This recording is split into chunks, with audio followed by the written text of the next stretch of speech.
Jeeva today பார்வையாளர்களுக்கு வணக்கம். இன்றைய நேர்காணலில் அரசியல் சமூக திறனாய்வாளர் ஓய்வு பெற்ற ஐஏஎஸ் அதிகாரி பாலச்சந்திரன் அவர்கள். ஐயா வணக்கம். வணக்கம் ஜீவா. வணக்கம்.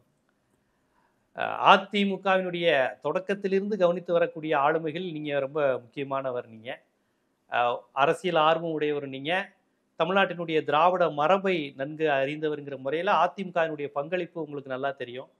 மாயத்தேவர் திண்டுக்கல் நின்னிலிருந்து இன்னைக்கு வரையும் அந்த கட்சி பார்க்குறீங்க. எம்ஜிஆர் மறைவு, ஜெயலலிதா மறைவுலேருந்து இப்போ கட்சிக்குள்ளேயே கட்சிங்கிற மாதிரி உடைப்பு. ஓபிஎஸ் பிரிவு, தினகரன், சசிகலா எல்லாம் பிரிஞ்சு இப்போ செங்கோட்டையன் மேற்கு மண்டலத்திலேருந்தே செங்கோட்டையனுடைய பிரிவு. செங்கோட்டையனை நீக்கிட்டாரு. நீக்க முடியுமாலாம் கேட்டுக்கிட்டு இருந்தாங்க. அவர் எடப்பாடி உடனே நீக்கிட்டாரு. ஒரு நாள் ஏன் டைம் எடுத்துக்கிட்டாருன்னு தெரியல. குரு பூஜையில் ஒன்று சேர்ந்த கூட்டணி இவர் செங்கோட்டையனையும் நீக்கிட்டு இவங்கெல்லாம் திமுகவுடைய பி டீம்ங்கிற விமர்சனத்தையும் எடப்பாடி வச்சிருக்கிறாரு. இதை எப்படி பாக்குறீங்க? அடுத்த கட்டம் எப்படி போகும்? நீங்க அதிமுகவுடைய தோற்றத்தையும் வளர்ச்சியும் பார்த்தீங்கன்னா அது ஒரு தனி மனித எதிர்ப்பின் அடிப்படையில் உருவான கட்சி. கலைஞர் கூட எம்ஜிஆருக்கு இருந்த தனி மனித வெறுப்பு, அதனால கட்சி ஆரம்பிச்சாரு. ஆனால் அவருக்கு கட்சியுடைய கொள்கை என்ன அப்படிங்கிறத பற்றி அவர் கவலைப்படல. பேரை வச்சு சொல்லிட்டாரு, இது அண்ணா திராவிட முன்னேற்ற கழகம். அதனால அண்ணா சொன்ன திராவிட கருத்துக்கள் எல்லாமே எங்களுடைய கொள்கை. அது அண்ணா சொன்ன திராவிட கருத்துக்கள்ங்கிறது என்னது? திராவிட முன்னேற்ற கழகம் சொல்லிக்கிட்டு இருந்தது. அப்போ திராவிட முன்னேற்ற கழகம் சொல்றதுக்கும் நாங்கள் சொல்றதுக்கும் எந்த வித்தியாசமும் கிடையாது. இதுதான் உங்களுடைய நிலைப்பாடு.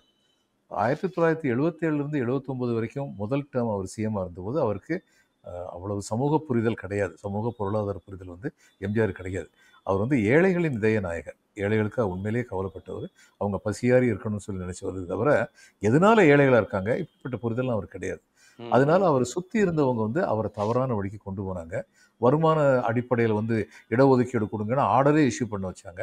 ஆனால் அதனால என்னாச்சுன்னா அடுத்து வந்த நாடாளுமன்ற தேர்தலில் படு தோல்வி அடைந்தார் அவருடைய கட்சி. அப்போ தோல்வி அடைஞ்சோன்னு அவர் முடிச்சுக்கிட்டு தன்னுடைய பாலிசி எல்லாத்தையுமே மாற்றார். மறுபடியும் 1980 ஒரு எலெக்ஷனில் சட்டமன்ற தேர்தல் அவர் டிஸ்மிஸ் பண்ணாங்க. எதனால அந்த நேரத்தில் அவர் பவர்ஃபுல்லாக வந்தார்னா அதுக்கு ரெண்டு காரணம் இருந்துச்சு. ஒன்று, கலைஞருக்கும் இந்த இந்திரா காந்திக்கும் இடையில இருந்த அந்த காங்கிரஸ் திமுக கூட்டணி ஒன்று சேரலை. கீழ்மட்டத்தில் ஒன்று சேரலை. அதனால அவங்களுக்குள்ள பிளவுகள் இருந்ததுங்கிறது ஒன்று. யார் சிஎம் ஆவாங்கன்னு கேள்வி வந்தபோது இந்த ரெண்டு கட்சியில் எந்த கட்சி அதிக சட்டமன்ற இடங்களை பிடிக்குமோ அந்த கட்சியுடைய தலைவர் தான் சிஎம்னு சொல்லி கிளப்பி விட்டாங்க.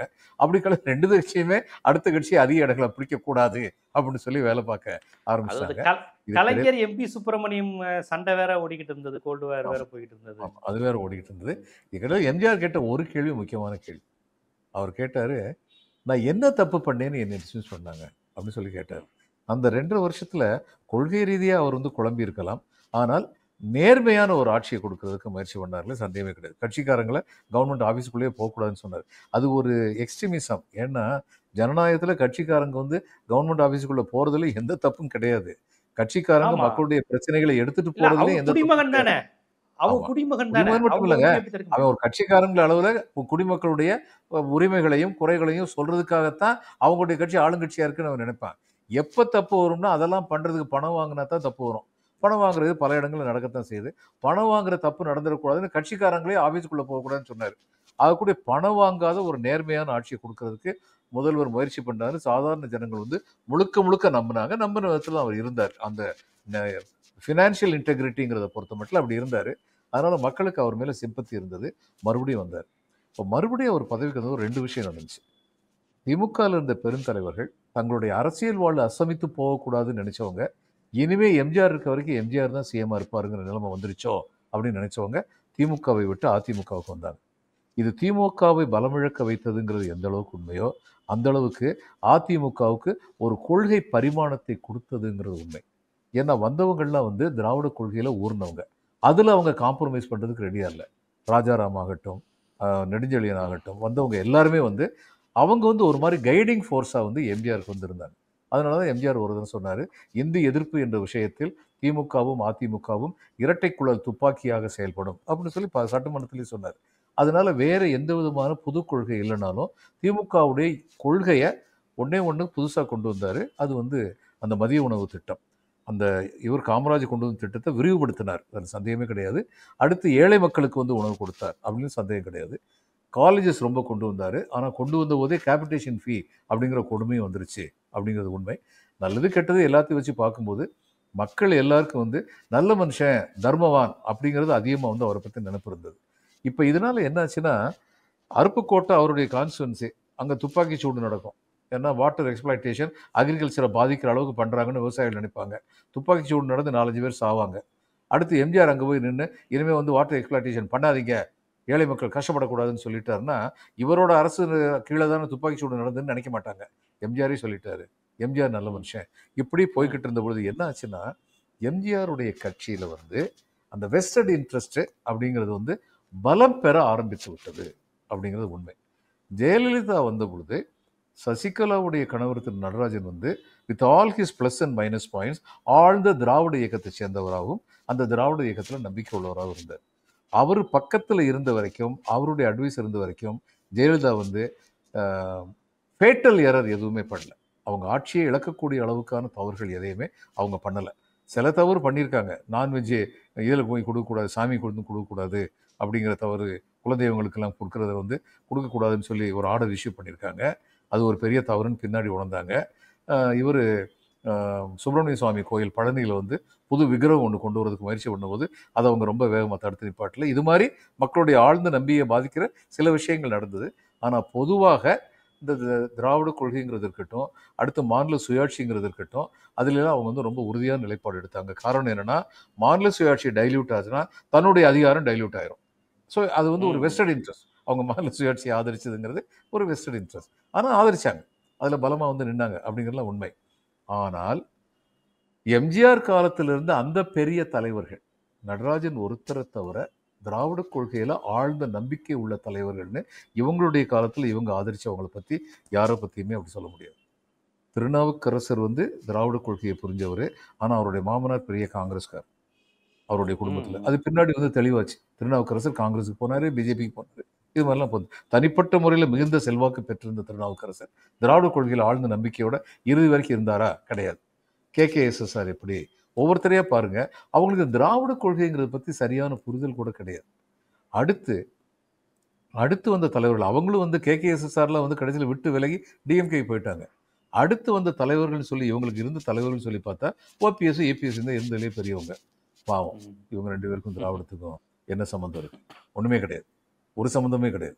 இப்போ இதை பற்றி திராவிட கொள்கையை பற்றி ஏதாவது கேட்டால் இவர் வந்து எடப்பாடி வந்து ஆனஸ்டாக சொல்லுவார், அது என்னென்னு விளங்கலன்னு சொல்லுவார். அதுதான் உண்மை. சொல்லிட்டு அப்படியே சொல்லிட்டாரு. ஆமாம். அப்போ இன்னைக்கு வந்து இவங்களுக்கும் திராவிட கொள்கைக்கு வந்து சம்மந்தமே கிடையாது நிலைமை வந்தபோது, அப்போ இந்த கட்சி எப்படி வந்து கட்சிங்கிற முறையில் ஃபங்க்ஷன் பண்ணும்? கொள்கை அடிப்படையிலையா? இல்லை, தனிப்பட்ட மனிதர்களுடைய செல்வாக்கை காத்துக்கொள்ள வைக்க வேண்டும் அப்படிங்கிற ஒன்றை தவிர வேறு எந்த நோக்கமே இருக்காது. அப்போது எடப்பாடி 4 வருஷம் சிஎம் இருந்தார். அவருக்கு இந்த சிஎம் போஸ்ட்டை விட்டு விலகி போகக்கூடாது.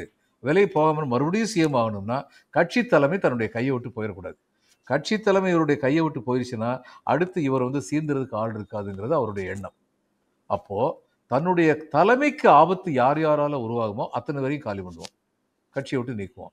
தினகரன் போயிட்டாரு, ஓபிஎஸ் போயிட்டாரு, சசிகலா மேயர் நீக்கியாச்சு, செங்கோட்டையன் ஒருத்தர். இதில் இந்த ஓபிஎஸ்ஸையும் தினகரனையும் சசிகலா மேயர் நீக்கும் போது இவங்களுக்கு வன்னியருக்கு உள்ளிட ஒதுக்கீடு கொடுத்த போது ஒரு மிகப்பெரிய தீங்கு கட்சிக்கு நடந்தது.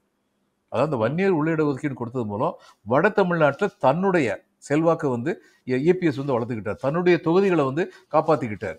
மடைமாற்றம் செய்யப்படும் பாமகவுடைய வாக்குகள் அப்படிங்கிற அடிப்படையில் தன்னுடைய காப்பாற்றிக்கிட்டார். அதே நேரத்தில் அவருக்கு தெரியும் இந்த வன்னியருக்கு உள்ளிட ஒதுக்கீடு நம்ம கொடுக்கும் பொழுது இவங்க வந்து முக்குலத்தோர் வந்து இதனால் பாதிக்கப்படுறதா நினைக்க போகிறாங்க.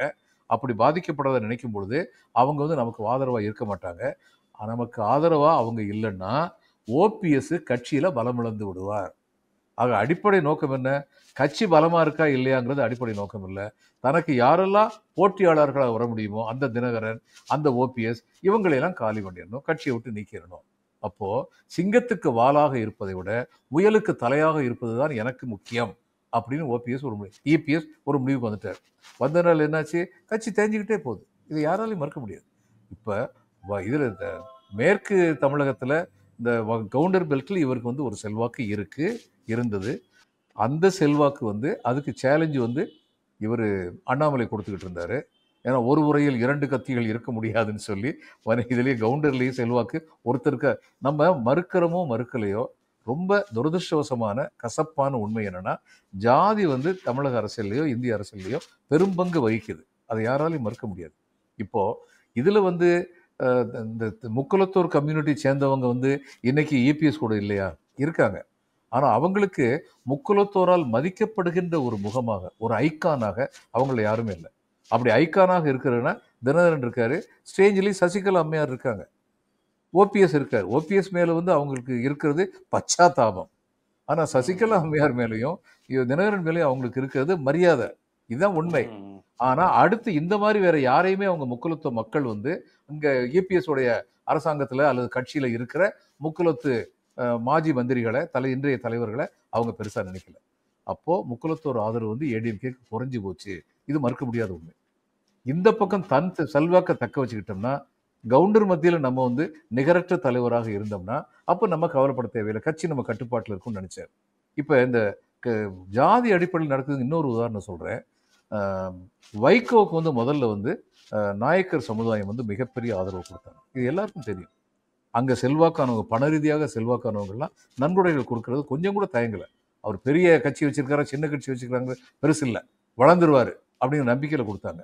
ஆனா அந்த நம்பிக்கை பொய்த்து போகிற அளவுக்கு அவர் ஓரளவுக்கு மேல வளரலங்கும் போது அந்த குரூப் அப்படியே வந்து விஜயகாந்த் பக்கம் திரும்பினார். அவருக்கு இது உண்மை. அப்ப ஜாதி வந்து அப்படிப்பட்ட ஒரு ரோலை பிளே பண்ணிக்கிட்டு இருக்குங்கும் போது இவருக்கு இந்த கவுண்டர் ஜாதிங்கிறதுல வந்து மிகப்பெரிய செல்வாக்கு தனக்கு உருவாக்கி வச்சுக்கிட்டாரு. அண்ணாமலையை கீழே இறக்கி விட்டாரு. இவருடைய வற்புறுத்தினால்தான் அண்ணாமலை வந்து மாநில தலைவர் பதவி இழந்தாருங்கிறது எல்லாருக்குமே தெரியும். யாருமே சொல்ல மாட்டாங்க உண்மையை, ஆனா எல்லாருக்குமே தெரியும் இதனால தான் நடந்தது. அப்போ தனக்கு வந்து இனிமே வந்து கவுண்டர் கம்யூனிட்டியில போட்டி போறாம இருக்காதுன்னு நினைச்சுக்கிட்டு இருக்கும்போது செங்கோட்டையனை வந்து இவங்க கூட சேர்ந்துருவாரு, உள்கட்சி கலவரத்தை தூண்டி விட்டுருவாரு, நம்ம நாற்காலிக்கு ஆபத்து வந்துடும் அப்படிங்கிற நினைப்பு வந்தோடனே செங்கோட்டையன் தூக்கி விட்டார். இதுதான் உண்மை. செங்கோட்டையன் போனதுக்கு அடிப்படை காரணம் இபிஎஸ் தொடர்ந்து தான் ஒருவர் மட்டுமே தன்னிகரற்ற தலைவராக, ஏடிஎம்கேயின் தன்னிகரற்ற தலைவராக இருக்க வேண்டும் என்று தனக்கு பக்கத்துல கூட தனக்கு ஈக்குவலாவோ தனக்கு போட்டி போடுற மாதிரியான ஆட்களோ வந்துடக்கூடாது அப்படின்னு நினைக்கிறார். இதுல என்ன நடக்குதுன்னா, ஜெயலலிதா அப்படி நினைச்சாங்க. ஆனா ஜெயலலிதாவுக்கு ஒரு கரிஸ்மா இருந்தது. அதான் தமிழ்நாட்டுல நாசமா போற சினிமா மோகம் ஒன்று இருக்கு. அந்த சினிமா மோகம் ஜெயலலிதா மேலே இருந்தது. அவங்களுக்கு வந்து ஒரு கரிஸ்மா இருந்தது. இபிஎஸ்க்கு அந்த கரிஸ்மா கிடையாது. That is a fact.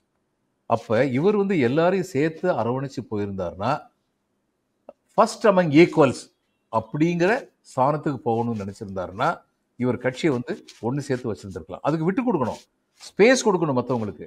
இவருக்கு அந்த ஸ்பேஸ் கொடுக்கறதுக்கு அச்சம். ஸ்பேஸ் கொடுத்தா நம்மளை கவுத்து விட்டுருவாங்க அப்படின்னு சொல்லி நினைச்சார். அதன் விளைவாக இன்னைக்கு இருக்கிறது அண்ணா திராவிட முன்னேற்ற கழகம் வந்து தன்னுடைய பலத்தை இழந்து நிற்கின்றது அப்படிங்கிறது உண்மைதான். இதுதான் நிலவரம். செங்கோட்டையன் நீக்கினதுக்கும் என்னென்னமோ காரணங்கள் சொல்லிக்கலாம். அவர் அதை பண்ணிட்டாரு, இந்த துரோகம் பண்ணிட்டாரு, அந்த துரோகம் பண்ணிட்டாருன்னு சொல்லிக்கலாம். ஆனா அடிப்படை நீக்கினவங்களோட பேசியிருக்காரு, குரு பூஜையில போய் கட்சியை விட்டு துரோகம் பண்ணவங்கள்ட்ட பேசியிருக்காரு. இதுதான் அவங்க சொன்னதுக்கான ரீசன். ஆனா இதுதாங்க ரொம்ப கேவலமான ஒரு ரீசன். அதாவது நீங்க நாடாளுமன்றத்தில் போய் பாருங்க, ஹீட்டட் ஆர்கியூமெண்ட் பண்ணுவாங்க. பண்ணி முடிச்சுட்டு கஃபெட்டேரியாவில் 2 பேரும் பக்கத்தில் உட்காந்து காஃபி சாப்பிட்டுக்கிட்டு இருப்பாங்க. தனிப்பட்ட முறையில் அத்தகைய நட்போடு இருப்பாங்க. இப்போ ஏன் அண்ணா வந்து ஒரு தரம் ஏதோ ஒரு ஃபினான்ஸ் பேப்பர் வந்து அவர் வாசிக்கணும்னு, ஏதோ ஒரு பேப்பர், ஃபினான்ஸ் பேப்பராக என்னன்னு தெரியல. அந்நேரம் அவருக்கு வந்து கொஞ்சம் உடல்நிலை சரியில்லை, இருமல் ஜாஸ்தியாக இருந்தது. கருத்திருமன் அந்நேரம் எதிர்கட்சி தலைவர், காங்கிரஸுடைய எதிர்கட்சி தலைவர். கருத்திருமன் வந்து பிரைவேட் மெம்பர் ரெசல்யூஷன் கொண்டு வந்தார். என்ன சொன்னார், இந்த முதலமைச்சர் படிக்க போகின்ற இந்த அறிக்கை எல்லா உறுப்பினர்கள் முன்னால் ஏற்கனவே மேஜையில் வைக்கப்பட்டு விட்டது. எனவே ட்ரீட்டட் அஸ் ரெட், அது படிக்கப்பட்டு விட்டது என்று நாம் கருதி கொள்ளலாமே. அந்த தீர்மானம் ஏகமனதாக வரவேற்கப்பட்டது. அப்போ தனிப்பட்ட முறையில் எப்படி இருந்தாங்க 2 பேரும்? அப்போது அந்த பண்பு வந்து அன்னைக்கு வந்து ரொம்ப, கலைஞர் வந்து பாளையங்கோட்டையில் வந்து ஜெயிலில் இருந்தார், இந்தியர் போராட்டத்தில் இது பண்ணி. பக்தவத்சலம் சட்டமன்ற கூட்டத்தொடர் நடக்குது. கூட்டத்தொடர் முடிகிற சமயத்தில் முதலமைச்சர் பக்தவத்சலம் அவர் வந்து சொல்றாரு, எதிர்கட்சி துணைத் தலைவர் திரு கருணாநிதி அவர்கள் இல்லாத ஒரு சட்டமன்றத்தில் நாம் விரும்புகின்ற விறுவிறுப்பு இல்லாமல் போய்விட்டது அப்படின்னு சொன்னார். அந்த அளவுக்கு ஒருத்தர் மேல ஒருத்தருக்கு வந்து மரியாதை இருந்தது, மதிப்பு இருந்தது தனிப்பட்ட முறையில். இப்போ கலைஞர் வந்து ஒரு எதிர்கட்சி தலைவராக, இன்னொரு கட்சி, பலமான ஒரு கட்சியின் தலைவராக இருக்கிற காமராஜரை எவ்வளவு எதிர்த்து அரசியல் பேசியிருந்தாலும், காமராஜர் இருந்தபோது அவருக்கு அடக்கம் பண்ணணும்னு சொல்லி போனபோது முந்தின நாள் ராத்திரி முழுக்க அங்கே நின்று அந்த அடக்கத்திற்கான வேலைகள் சரியாக நடக்குதா அப்படின்னு சொல்லி பார்த்தது அவருடைய பண்பு. பாமக போட்டிருக்கிற ஒரு வழக்கு காரணமா கலைஞரை வந்து அந்த பீச்சில் வந்து புதைக்க முடியாதுன்னு சொன்னபோது பாமக உடனடியாக அந்த வழக்கை ராமதாஸ் ஐயா வாபஸ் வாங்கினாரே, அந்த பண்பு. இது எல்லாமே எதை காட்டுதுன்னா, அரசியல்ல எங்களுக்குன்னு ஒரு ஸ்பேஸ் வேணும், அதனால நாங்கள் ஒருத்தருக்கு ஒருத்தர் ஏற்றுக்குவோம். ஆனால் அடிப்படை கொள்கைகளில் ஒன்றா இருக்கிற வரைக்கும் எங்களுக்கு ஒருத்தர் மேலே ஒருத்தர் மரியாதை இருக்கும். ஏன்னா ராமதாஸ் ஐயாவுக்கு இந்த இன்னைக்கு பாமக இருக்கிற நிலைமை பரிதாபத்திற்குரியது. ஆனால் ராமதாஸ் ஐயா முதல்ல எப்படி இருந்தார்னு எல்லாருக்குமே தெரியும். அவர் எப்படி வந்து எல்லா ஜாதியும் ஒருங்கிணைச்சிடணும், இந்த ஒடுக்கப்பட்டவர்கள், தாழ்த்தப்பட்டவர்கள், பிற்படுத்தப்பட்டவர்கள் இவங்க எல்லாருமே ஒன்றா இருக்கணும் அப்படின்னு ரொம்ப பாடுபட்டார். அதுக்காக விடுதலை சிறுத்தைகள் தலைவரே வந்து அவருக்கு எப்படிப்பட்ட மரியாதை கொடுத்தாரு, எப்படிப்பட்ட பட்டம் வழங்கி கௌரவிச்சாரு, எல்லாமே நமக்கு தெரியும். அதனால இந்த அடிப்படை வந்து யாருமே வந்து மறக்கிறதில்லை அப்படிங்கிறது உண்மை. ஆனால் இன்னைக்கு உள்ளது வந்து அவங்க கூட பேசிட்டாங்கிறதுக்காக உங்க கட்சியை விட்டு இப்போ நீக்கிடுவேன். ஏன்னா நீங்கள் என்ன பேசுனீங்கன்னு யாருக்கு தெரியும். இந்த வடிவேலு படத்தில் வர்றதுதான் நினைவுக்கு வருது. அண்ணே கேட்பானுங்க, சொல்லிடாத, அடிச்சு கூட கேட்பானு, டே என்னடா சொல்லக்கூடாது, சொல்லிடாத அண்ணே அப்படின்னு சொல்லிட்டு அதை மட்டும் சொல்லிடாட்ட என்னன்னு சொல்லிட்டு போனா அதை மட்டும் சொல்லிடாதீங்கிட்டு ஓடுவான். அது மாதிரி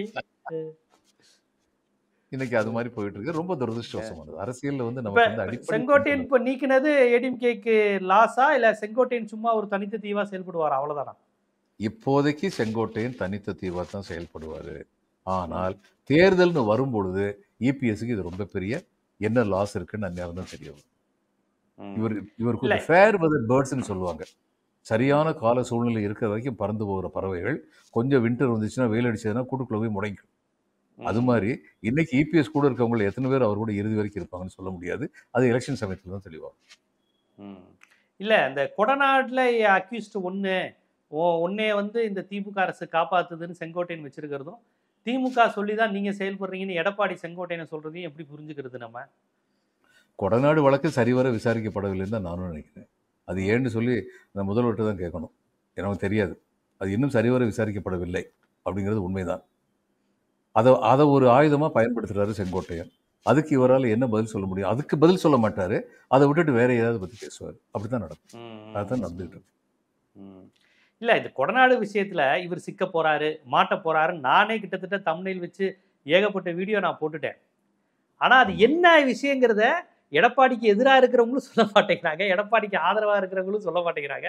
எடப்பாடியோட இருக்கிறாங்க. எடப்பாடிட்டு வந்ததுக்கப்புறம் கொடநாடு வழக்கில் இவர் சிக்குவார். ஏப்பா நேற்று வரையும் அவர் கூட தானேப்பா நீங்க இருந்தீங்க. அப்போ கொடநாடு கேஸ் நான் வரலையா? கொடநாடு கேஸில் இவர் சிக்குவார்னு சொல்கிறவங்களா யாருன்னா நேற்று வரையும் எடப்பாடியோட இருந்துட்டு ஓபிஎஸ்ட்ட வந்தவங்க. ஓபிஎஸும் அது வரையும் இபிஎஸோட தான் இருந்தார். அப்போ கொடநாடு நடந்து பல வருஷம் ஆச்சு. அது எப்போதான் அந்த ரகசியம் அம்பலப்படும்? கொடநாடு ரகசியம் பதில் சொல்ல முடியாத சில வினாக்களை கேட்டால் நான் என்ன பதில் சொல்லுவேன்? இல்லை திமுக ஆட்சியும் வந்துருச்சு. அதிமுக காரங்க சொல்லிக்கிட்டே இருக்கிறாங்க அதை கண்டுபிடிக்கணும், இது பண்ணணும்னு. அது என்னன்னு தெரியல. அது மட்டும் அம்பலப்படாம ஆட்சியில் சில விஷயங்களுக்கு வந்து எனக்கு வந்து பதில் தெரியல. ஏன் தங்கமணி போன்ற ஒரு மேல் சுமத்தப்பட்ட ஊழல் வழக்குகள்ங்கிறது என்னானது? அதில் ஏன் ஒரு விதமான ப்ராக்ரஸ் இல்லை? நமக்கு தெரியாத ஒரு காரணம் இருக்கலாம். கலைஞர் இவங்ககிட்ட கவர்னர்கிட்ட அனுப்பியிருக்கலாம், அவர் கன்ஃபரன்ஸ் கொடுக்காம இருக்கலாம். அப்படி இருந்தால் அதை வெளிப்படையாக சொல்ல வேண்டியது தானே. ஒரு விஷயத்தை சொன்னாங்க, ஒரு அமைச்சர் விஷயத்தில் சொன்னாங்க, இந்த மாதிரி கவர்னர் வந்து இன்னும் கிளியரன்ஸ் கொடுக்காம இருக்காருன்னு சொல்லி சொன்னாங்க. அப்படி கொடுக்காம இருந்தாலும் அது தவறு. கலைஞர் அதில் கவர்னர் விளையாண்டு விளையாட்டு பெரிய விளையாட்டுன்னு சொல்லி நம்ம எல்லாரும் நினைச்சோம். ஆனால் பொதுவாகவே இவங்க துவங்கின அந்த லஞ்ச ஊழல் வழக்கு எதுலையுமே வந்து it has not reached it's logical end. அப்போ சென்ட்ரல் கவர்மெண்ட்டுக்கு இவங்களுக்கு வந்து வித்தியாசம்லாம் போகுது. சென்ட்ரல் கவர்மெண்ட்டும் மிரட்டிட்டு சும்மா இருக்காங்க, இவங்களும் வழக்க ஆரம்பிச்சுட்டு சும்மா இருக்காங்க அப்படின்னு ஆயிடுது. இது வந்து தேர்தல் சமயத்தில் வந்து இந்த ரெண்டு கட்சிகளும் எதிரானவங்க வந்து இது ரொம்ப இப்போ விஜய் அதைத்தானே பேசுறாரு, ஏதோ ஒரு முக்கியமான விஷயமா பேசுறாரு விஜய் வந்து. அந்த விஷயத்தில் இவங்ககிட்ட வந்து பதில் இல்லையே. நான் நினைக்கிறேன் திமுக வந்து ரொம்ப தீவிரமாக அந்த வழக்குகளை நடத்தி இருக்க வேண்டும் அப்படின்னு நினைக்கிறேன். ஏன்னா ஜெயலலிதாவும் இவங்க திமுக மேல வழக்கு தீவிரமாக நடத்தினாங்க, திமுகவும் ஜெயலலிதா மேல போட்ட வழக்க தீவிரமாக நடத்தினாங்க. அந்த காலத்தில் ரெண்டு பேருமே ஒருத்தர் சளைக்கலை. அது சரிதான். கலகம் பிறந்தா தான் நியாயம் பிறக்குங்கிற மாதிரி யாராவது தப்பு பண்ணாங்கன்னு தெரிஞ்சா ஒரு வழக்கு ஆரம்பிச்சா சரி, we would like to know the outcome என்னாச்சுன்னு சொல்லி. ஆனால் இதில் அப்படி இல்லைங்கிறது என்னமோ உண்மைதான். இதில் இப்போ செங்கோட்டையனுக்கு ஆதரவாக 2-3 பேர் பேசி அந்தியூர் சட்டமன்ற தொகுதியிலேயே எங்களை தோக்கடிக்கவே எடப்பாடி ஆதரவாளர்கள் செயல்பட்டாங்கன்னு செங்கோட்டையன் ஆதரவாளர்கள்லாம் தொடர்ந்து ப்ரெஸ் மீட் கொடுத்துட்டு இருக்காங்களே. ஆடியோ இருக்குது, எங்களை தோக்கடிக்க அவர் பேசின வீடியோ ஆதாரம் இருக்குது, ஆடியோ ஆதாரம் இருக்குன்னு தொடர்ச்சியா பேசிக்கிட்டு இருக்காங்களே. இந்த உள்ளடி வேலைகள் இதையெல்லாம் வைத்து நாங்க கோர்ட்டுக்கு போவோம், கேஸுக்கு போவோம். இவர் தற்காலிக பொதுச் செயலாளர் தான் அதிமுகல. இவருக்கு நீக்கவே உரிமை கிடையாது. நான் 54 வருஷமா இருக்கேங்கிறாங்க. இது எப்படி லீகலா இந்த வீடியோ, ஆடியோ மேட்ரு தற்காலிக பொதுச் செயலாளர்ங்கிறதெல்லாம் லீகலா பைலா படி செங்கோட்டையன் பேசுறது சரியா? ஆடியோ வீடியோ மீட்டரை பற்றி எனக்கு ஒன்றும் தெரியாது. அவங்க கொண்டு வந்தாங்கன்னா அதை பார்க்கலாம் நம்ம. ஆனால் தற்காலிக பொதுச் செயலாளர்னு ஒன்றும் கிடையாது. தற்காலிகம் ஒருத்தர் இருந்தாலுமே பொதுச் செயலாளர் சேர்ல உட்கார்ந்துருந்தாருன்னா அவர் பொதுச் செயலாளருடைய எல்லா அதிகாரமும் பெற்றவர் தான். இதுதான் லீகல். நான் 1 மாதம் கௌரவ கலெக்டராக இருக்கும்போது லீவில் போயிட்டேன். என்னுடைய அடிஷனல் கலெக்டர் வந்து கலெக்டராக வந்து டேக் ஓவர் பண்ணார். அந்த 1 மாதம் ஒரு கலெக்டருடைய எல்லா அதிகாரத்தையும் பயன்படுத்தினார். எல்லா ஆர்டரும் இஷ்யூ பண்ணார். He is entitled for it. அதே மாதிரி தான் இது தற்காலிக பொதுச் செயலாளர் இருக்கலாம். ஆனால் பொதுச் செயலாளராக இப்போது தற்காலிகம் அவர் தான் இருக்காரு. அப்போ பொதுச் செயலாளர் வேலையில அவர் செய்யத்தான் செய்வார். இந்த கிரவுண்ட்ல வந்து செங்கோட்டையன் வந்து தன்னை நீக்கினது செல்லாதுன்னு சொல்ல முடியாது. இன்னொன்னு கேட்கலாம். இல்ல செங்கோட்டை இன்னொன்னு கேட்கலாம். அது என்ன ஷோகாஸ் நோட்டீஸ் கொடுக்காம என்ன நீக்குனீங்க? அது நிச்சயமா கேட்கலாம். அதை கேட்டிருக்காரு. அது வந்து அது வந்து கோர்ட்ல செல்லுபடி ஆகிறதுக்கு வாய்ப்பு இருக்கு. ஆனா தற்காலிக பொதுச் செயலாளர் அதனால இவரை நீக்க முடியாதுன்னு சொல்றதுக்கு வந்து கோர்ட் வந்து கவனிக்க. கண்டிப்பா பார்ப்போம். கட்சி எம்ஜிஆருக்கு பிறகும் இப்படி ஒரு சூழலை சந்தித்தது. அதுக்கப்புறம் வந்துருச்சு. இடையில திருநாவுக்கரசு போன்றவர்கள்லாம் பிரச்சனை பண்ணாலும் ஜெயலலிதா அம்மையார் கட்சியை கொண்டு வந்துட்டாங்க. ஆனால் ஜெயலலிதா அம்மையார் இறப்புக்கு அப்புறம் தான் இந்த மாதிரியான விஷயங்கள்லாம் நடந்துகிட்டு இருக்கு. பார்ப்போம். ஆனால் செங்கோட்டையன் சொன்னார், எம்ஜிஆரையே எதிர்த்து பேசின எஸ்டிஎஸை கூட எம்ஜிஆர் இறங்கி வந்து எஸ்டிஎஸ்ட்டை வந்து திருப்பி சமாதானம் பேசினாரு. அப்படி ஒரு வரலாறு அதிமுகவுக்கு இருக்கு. ஆனால் எடப்பாடி வந்து ரொம்ப ஒருங்கிணைப்புக்கு இது முரணா செயல்படுறாருங்கிற மாதிரி வாதத்தெல்லாம் வச்சுக்கிட்டு இருக்காரு. பார்ப்போம் அதிமுக தொண்டர்கள் எந்த வாதத்தை ஏற்றுக்கொள்கிறார்கள் என்று நம்ம பொறுத்து தான் பார்க்கணும். இது யார் அதிமுக வலுப்படுமா, பலவீனப்படுமா, இல்லை திமுகவுக்கு சாதகமாக அமைய போதா? இது எல்லாத்தையும் பாஜக எப்படி பார்க்குறதுங்கிற ஒரு கேள்வி இருக்குல்ல. இப்போ பாஜகவை இவங்க யாரும் எதிர்க்கலையே, செங்கோட்டையனோ யாரோ அவங்களும் எதிர்க்கலையே. அவங்க அப்படி செங்கோட்டையன் இங்க வந்து இங்க ஒரு அடிபட்டதை நினைச்சா உடனடியே வந்து அங்கதான் போய் அழுகுறாரு. ஆமா.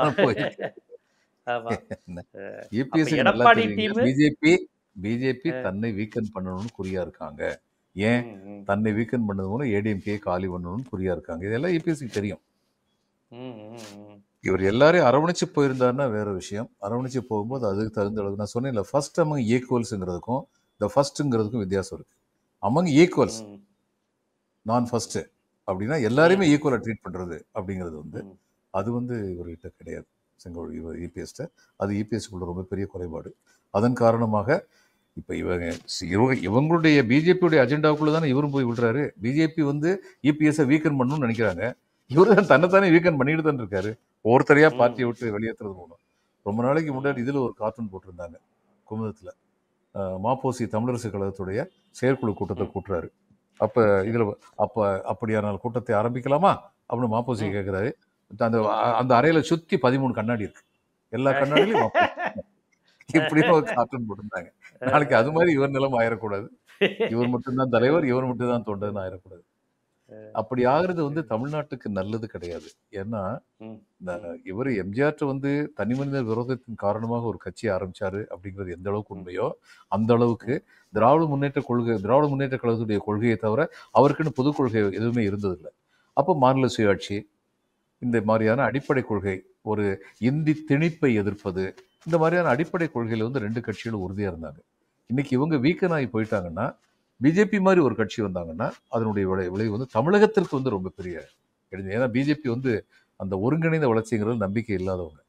அவங்க வந்து குரோத் ஓரியன்ட் ஸ்ட்ராட்டஜின்னு சொல்றவங்க. ஹியூமன் நீட்ஸ் சென்டர்டு ஸ்ட்ராட்டஜி அப்படிங்கிறது அவங்க டெவலப்மெண்ட் வந்து கிடையாது. அதுக்கப்புறம் அவங்க வந்து வர்ணாசிரம கொள்கையை ஆதரிப்பவர்கள் தான். யாராவது ஒரு பிஜேபி சொல்லிட்டு இல்லை நாங்கள் வர்ணாசிரம கொள்கையை ஆதரிக்கவில்லை அப்படின்னு ஒருத்தர் சொல்லட்டும், சொல்ல முடியாது. சொன்னாங்கன்னா அடுத்து நான் இன்னொரு கேள்வி கேட்பேன். அப்போ பட்டியலத்தை சேர்ந்தவங்களும் உங்கள் வீட்டுக்கு கூப்பிட்டு போங்க, சாப்பாடு கொடுங்க, அவங்க வீட்டுக்கு போங்க, அவங்க வீட்டில் இருந்து சாப்பிடுங்க. இந்த கேள்விக்கு வந்து அவங்களால பதில் சொல்ல முடியாது. அதெல்லாம் போட்டோ ஷூட் நடத்திடுவாங்க சார். அவ்வப்போது நடத்துவாங்க. உண்மை என்னன்னு எல்லாருக்கும் தெரியும். உண்மை என்னன்னு எல்லாருக்கும் தெரியும். பட்டியலும் சேர்ந்தவங்களுக்கும் தெரியும், பிற்படுத்தப்பட்டவங்களுக்கும் தெரியும், எல்லாருக்குமே உண்மை என்னன்னு சொல்லி தெரியும். அதனால வர்ணாசிரம கொள்கையை ஆதரிக்கவங்களும் பிறப்புக்கும் எல்லா உயிருக்கும் கொள்கையை வந்து உறுதியாக வள்ளுவரின் கோட்பாடை திரும்ப திரும்ப சொல்ற ஒரு கூட்டத்துக்கு இடையில என்னைக்குமே வந்து மீட்டிங் பாயிண்ட் கிடையாது. அப்போ வர்ணாசிரம கொள்கையை ஆதரிக்கிற ஒரு கட்சி வந்து இங்க வந்து ஆட்சிக்கு வந்ததுன்னா அதனால தமிழகத்துல வந்து நிறைய பாதிப்புகள் இருக்கு. அதாவது எல்லாருமே வந்து ஒரு சிஎம் ஆகணும், அல்லது ஒரு ஐஏஎஸ் ஆஃபீஸர் ஆகணும், அல்லது ஒரு ஐபிஎஸ் ஆஃபீஸர் எல்லாராலையும் முடியாது. ஆனா எது முக்கியம்னா, எல்லாருக்கும் அந்த வாய்ப்புகள் கொடுக்கப்பட வேண்டும். அதுக்கப்புறம் அவங்க திறமை. இப்ப இதுல வந்து இன்னைக்கு பல உதாரணங்கள் இருக்கு. நான் பார்த்திருக்கேன் நானு. கொஞ்ச நாளைக்கு முன்னாடி நான் சொல்லியிருந்தேன். கிளி ராஜான்னு சொல்லி ஒருத்தர் இருக்காரு. அவர பத்தி நான் விவரமா பேசியிருந்தேன். நான் அமெரிக்கன் காலேஜ்ல வந்து இதுக்கு போயிருந்தேன். ஆ ஒரு லெக்சர் குடுக்குறது. தலை நிமிர்ந்து நிற்கும் தமிழகர்ன்னு அரசாங்கம் வந்து ஏற்பாடு பண்ணியிருந்தாங்க. அதுல போய் பேசும்போது நல்ல நல்ல கேள்விகள ஸ்டூடண்ட்ஸ் எல்லாம் கேட்டாங்க. ஒரு பொண்ணு ரொம்ப அழகா கேள்வி கேட்டாங்க. "ஜாதிய ஒழிக்கணும்னு சொல்றீங்கல்ல?" நான் சொன்னேன், "ஆமா." "அப்புறம் ஏன் அப்ளிகேஷன்ல ஜாதிய கேட்குறீங்க?" ரொம்ப அற்புதமான கேள்வி. இந்த மாரி கேள்வி எல்லாம். அப்ப இந்த மாரி கேள்விக்கெல்லாம் நான் பதில் சொல்லிட்டு இருந்தேன். எனக்கு லைசன் ஆஃபீஸரா சிவகாசி கல்லூரியில அரசு கல்லூரியில வேலை பார்க்குற ஒரு இணை பேராசிரியர் போட்டிருந்தாங்க. அப்போ அவர்கிட்ட வந்து நான் கேட்டேன், அவங்களுக்கு தனிப்பட்ட முறையில கொஞ்சம் நல்ல நட்போட இருப்போம் அப்படின்னு சொல்லி சாப்பிட்றதுக்கு என் கூட வரணும்னு சொல்லி கேட்டேன். அப்போ அவர், ஐயா உங்களுக்கு நீங்கள் விருந்தாளின்னா, நான் சொன்னேன், விருந்தாளி இல்லைங்க, இதெல்லாம் வேண்டாம். வயசில் மூத்த நான், எனக்கு ஒரு பிரின்சிபல் உண்டு. வயசில் மூத்தவங்க தான் பே பண்ணணும். அந்த இளையங்கிட்ட வந்து எக்ஸ்ப்ளாய்ட் பண்ணக்கூடாது. அதனால நான் இன்னைக்கு உங்களுடைய ஹோஸ்ட்னு சொல்லி போட்டு, சரிங்க அப்படின்னு சந்தோஷமா வந்து நாங்கள் 2 பேரும் சாப்பிட்டோம். மறுநாள் காலையில் பிரேக்ஃபாஸ்ட்டுக்கு அவரு, ஐயா இப்போ நான் பிரேக்ஃபாஸ்ட் செலவழிப்பேன். ஒரு சாப்பாடு நீங்க கொடுத்தீங்க, இன்னொரு சாப்பாடு நான் கொடுத்து நீங்கள் அனுமதிக்கணும். ஒரு தன்மானம், ஒரு டிக்னிட்டி.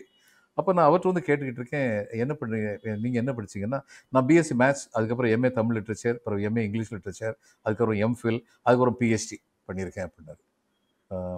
வீட்டில் மனைவியார், அவங்க எம்ஏ தமிழ் லிட்ரேச்சர், பிஎட், இதில் பள்ளிக்கூடத்தில் வந்து ஆசிரியராக இருக்காங்க. குழந்தைங்க எத்தனை பேர் இருக்காங்க? 3 பேர் இருக்காங்க. 3 பேருமே வந்து எம்இ, 2 பேர் எம்இ பிஹெச்டி, ஒருத்தி எம்இ, 3 பேருமே கோயம்புத்தூரில் வந்து டெக்னாலஜி யூனிவர்சிட்டி இந்த மாதிரிலாம் இருக்குல்ல, அங்கெல்லாம் வேலை பார்க்குறாங்க.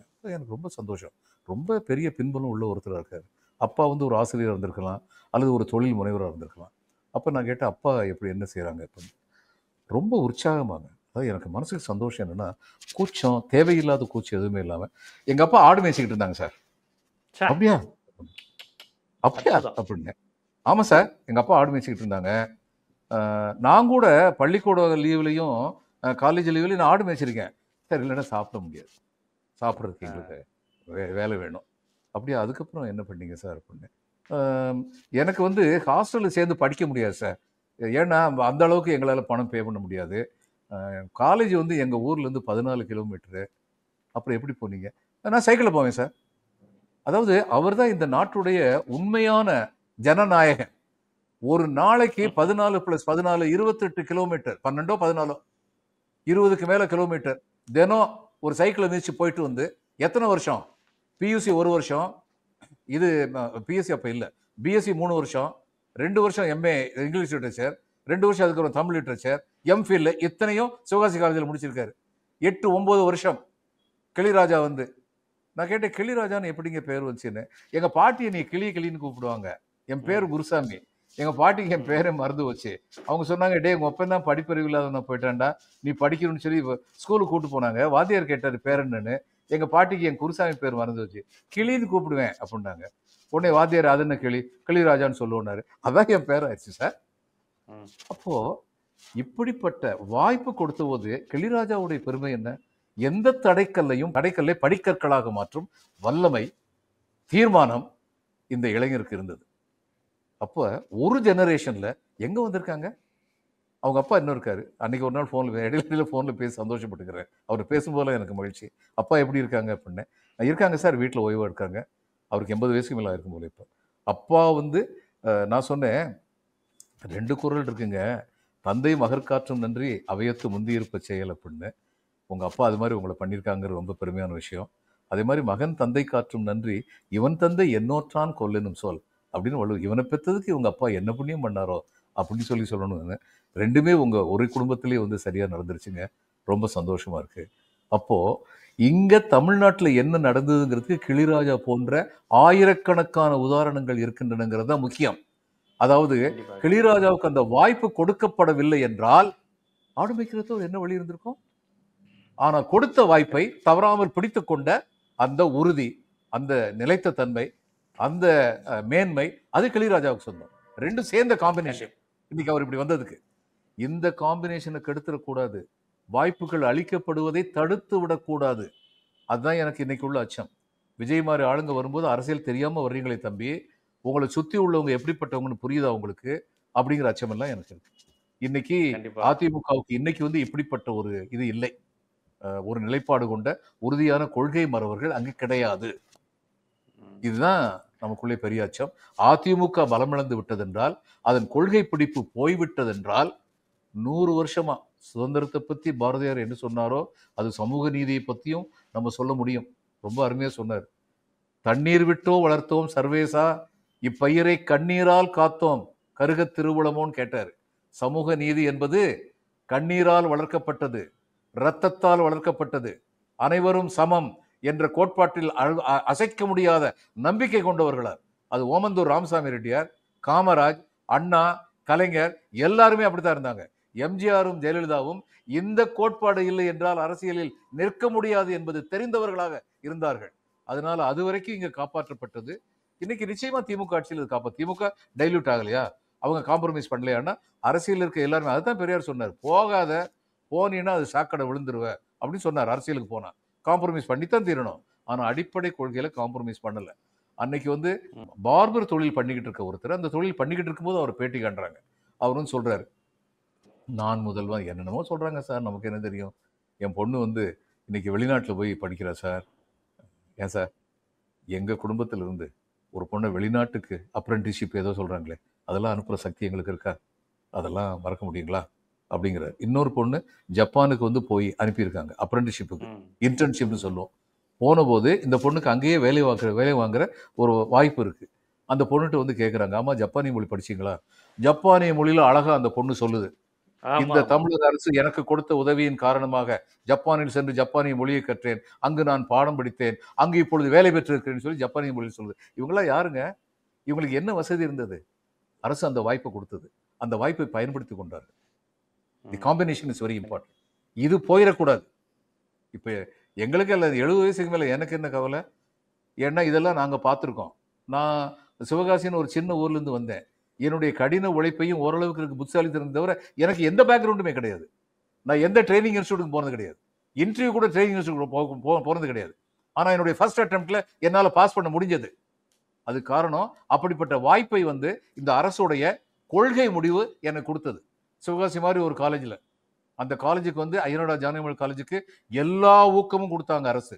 சுத்தி இருந்த எல்லா புறம்போக்கு நிலத்தையும் அந்த கல்லூரிக்கு சொந்தமாக்குனாங்க அரசாங்கம். அதனால அந்த கல்லூரி இன்னைக்கு எப்படிப்பட்ட ஆலமரமா வளர்ந்துருக்கு. இது மாதிரி எத்தனை கல்லூரிகள் தமிழ்நாட்டில் இருக்கு. இது எல்லாம் நேற்றோ முந்தா நாளோ நடந்த விந்தை இல்லை.